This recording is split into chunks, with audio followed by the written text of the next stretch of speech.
Yolanda&Isabella's reading time. The smartest giant in town. This is a story by Yolanda&Isabella. I hope you check the other books I've read. George was a giant, the scruffiest giant in town. He always wore the same pair of old brown sandals and the same old patched-up gown. See, this is the gown. I wish I wasn't the scruffiest giant in town, he said sadly. But one day, George noticed a new shop was full of smart clothes, so he bought a smart shirt, a smart pair of trousers, a smart belt, a smart stripy tie, some smart socks with the diamonds up the sides, and a pair of smart shiny shoes. See, this is the smart shiny shoe. I am the smartest giant in town, he said proudly. George left his old clothes behind the shop, was about to go home when he heard a sound. On the pavement stood a giraffe, was sniffing sadly. "What's the matter?" asked George. "It's my neck," said the giraffe. "It's so very blunt and so very cold. I wish I had the long warm scarf." "Cheer up," said George, and he took off his stripy tie. "It didn't match my socks anyway," he said as he wound it round and around the giraffe's neck. "It makes a wonderful scarf." "Thank you," said the giraffe. As George strode towards home, he said to himself, "My tie is a scarf for a cold giraffe, but look me up and down. I'm the smartest giant in town." George came to a river. On a boat stood a goat, who was bleating loudly. "What's the matter?" asked George.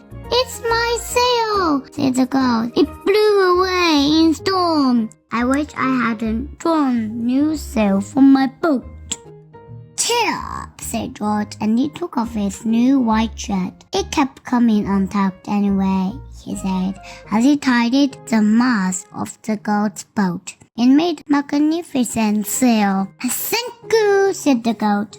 George strode on, saying to himself, "My tie is a scarf for a cold giraffe. My shirt's on the boat as a sail for a goat. But look me up and down. I'm the smartest giant in town." That's a song.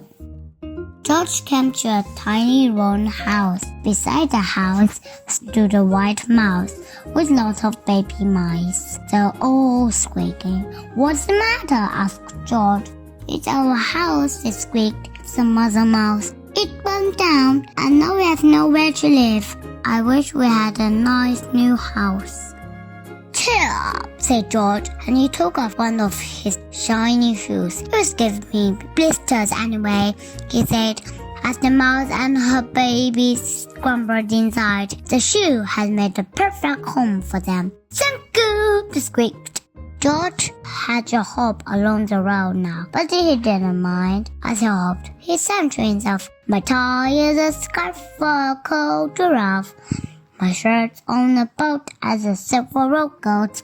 My shoe is a house for a little white mouse. But look me up and down. I'm the smartest giant in town." George came to a campsite. Beside the tent stood a fox who was crying. "What's the matter?" asked George. "It's my sleeping bag," said the fox. "It dropped in a puddle. I wish I had a warm, dry sleeping bag." "Cheer up," said George, and he took off his socks with diamonds up the sides. "It was tickling my toes anyway," he said, as the fox snuggled into it. It made a very fine sleeping bag. "Thank you," said the fox. George hopped on, saying to himself, "My tie is a scarf for a cold giraffe. My shirt's on a boat as a sail for a goat. My shoe is a house for a little white mouse. One of my socks is a bed for a fox. But look me up and down. I'm the smartest giant in town." George came to a big squishy bog. Beside the bog stood a dog who was howling. "Howl! What's the matter?" asked George. "It's this bog," said the dog. "I need to get across, but I get stuck in a mud. I wish there was a safe dry path." "Here," said George, and he took off his smart new boat. "It was squashing my tummy anyway," he said, as he laid it down over the bog. "It made an excellent path." "Thank you," said the dog. The wind started to blow, but George didn't mind. He hopped on, saying to himself, "My tires scuff a cold giraffe. My shirt's on a boat as a silver goat. My shoe is a house for a little white mouse. One of my socks is a bed for folks. My belt helped the dog was crossing a bog.